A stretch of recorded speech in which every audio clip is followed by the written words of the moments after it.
Maintenant, je donne la parole à Khmer-Kampuchea-Krom Federation et ça serait Simon Chach qui va parler au nom. Simon Chach.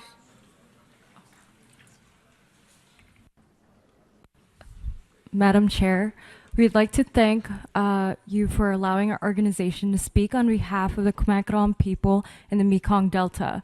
The existence of the UN DRIP has revitalized the hope of many defenseless and voiceless indigenous peoples across the globe.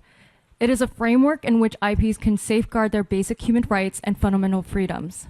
However, many IPs continue to be unrecognized by their respective member state. The implementation of the UN DRIP has yet to be fully recognized by member states and accessible to IPs that have long existed around the world. While indigenous peoples have the right to self-determination in their identity as indigenous peoples, governments still can deny the existence of their indigenous peoples. According to the Secretariat, quote, no formal universal definition is necessary for the recognition and protection of their rights, and this should not constitute an obstacle to addressing the substantial issues affecting indigenous peoples. Countries, specifically in the region of Asia, have yet to uphold the ILO Convention number 169, and because of this, basic human rights of indigenous peoples can be disregarded. Recognition of indigenous peoples need to be at a national level in order to move forward with implementation to protect indigenous peoples' rights when it comes to issues such as land rights. We have the following recommendations. Seek the help of the Permanent Forum to conduct a study to identify member states that have not yet recognized indigenous peoples within their borders, such as Vietnam. Special Rapporteur on Indigenous Peoples have briefly stated that regions such as Africa and Asia have not recognized their indigenous peoples, and therefore we ask that there be a study of all countries who do not recognize indigenous peoples. 2, recommend that the United Nations, the UN DRIP, be published in many languages, especially in all indigenous peoples' languages. And 3, ask that Vietnam recognize that there are many indigenous peoples, respectively one of them being the Khmer-Krom people, through its national constitution. So we would like to also include that we would have an open dialogue with Vietnam according to the UN Secretary General launch of the System-Wide Action Plan, or the UN SWAP. Thank you, Madam Chair.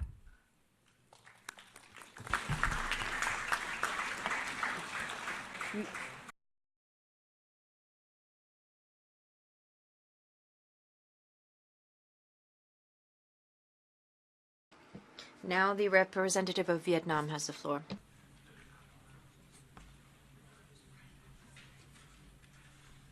Thank you, Madam Est-ce Chair. que le représentant... Chair, at the outset, we would like to congratulate you on your election as chair of the forum.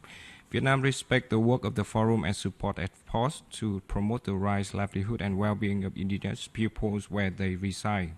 Madam Chair, Vietnam is a unified nation of 54 ethnic groups. Promotion and protection of the rights of ethnic minorities is among the top priorities of the state and the government of Vietnam. Our constitutions emphasize that all the ethnicities are equal, unified, respect, and assist one another for mutual development. All acts of discriminations against and divisions of the ethnicities are prohibited. We have been implementing a number of policies and programs on social, economic, and cultural development with a special focus to support ethnic minorities, such as the Social-Economic Development Program for the most vulnerable districts in ethnic minority and marginal areas, with a spending of $6 billion in 2011-2015, and the project to preserve and promote the culture of ethnic minorities with a budget of $73 million for 2011-2020. The government efforts has helped reduce the poverty rate by 4% in ethnic minority areas. Every ethnic minority province has schools, healthcare center, and free legal assistance center.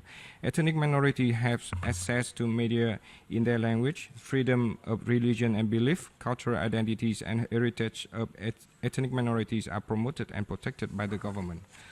The government also ensures that ethnic minorities communities hold the key to their own development. It is noted that ethnic minorities actively participate in the political life in Vietnam. While ethnic minorities only make up about 40% of the population, but since 1960, the number of deputies of the National Assembly of ethnic minorities is consistently in higher rates, from 15 to 18%.